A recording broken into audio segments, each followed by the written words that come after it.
সবাইকে ঈদ মোবারক। কিছু uncut uncut কথা বলি। আজকাল না মানুষ বলতে লজ্জা লাগে, তারপর বলি। আজকালের মানুষ কিছু ইয়ং মানুষ নতুন ইনকাম করে, খুব দান করে, অনেক বেশি দান করে। তবে দান করাকে আল্লাহ খুব পছন্দ করে, আল্লাহ খুব ভালোবাসে। আমিও চাই যে মানুষ এমনভাবে দান করুক যেটা একজন মানুষের জীবনে বদলে দিতে পারে।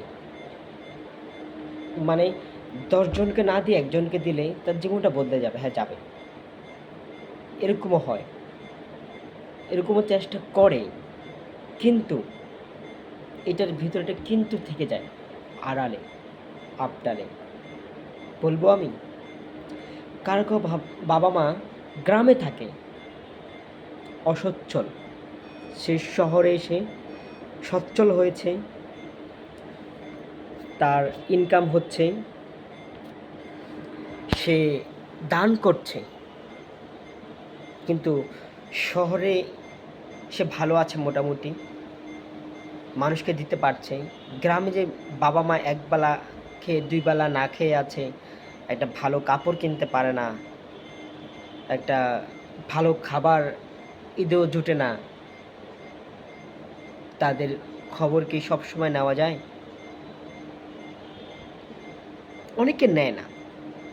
শহরে অনেক দান খয়রাত করে, অনেক নাম কামায়, বা আগামীতে ইলেকশন করবে, নির্বাচন করবে, কিন্তু পরিবারের অনেকেই অভাব অনটনে ভুগছে, তাদের কি দেখছে? দেখে না। অর্থাৎ এই যে আপনার যে দান, আপনার যে সব কিছু, আপনার নিজের গোড়ায় তো আপনি পানি দিচ্ছেন না। আপনার জাকাত আসছে, আপনি আমার বাবা মাকে দেন আগে।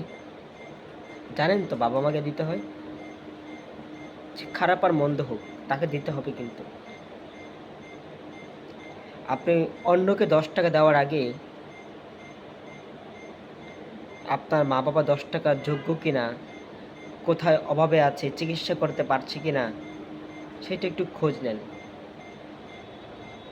পুরো সমাজটাই বদলে যাবে, পুরো সমাজটাই বদলে যাবে।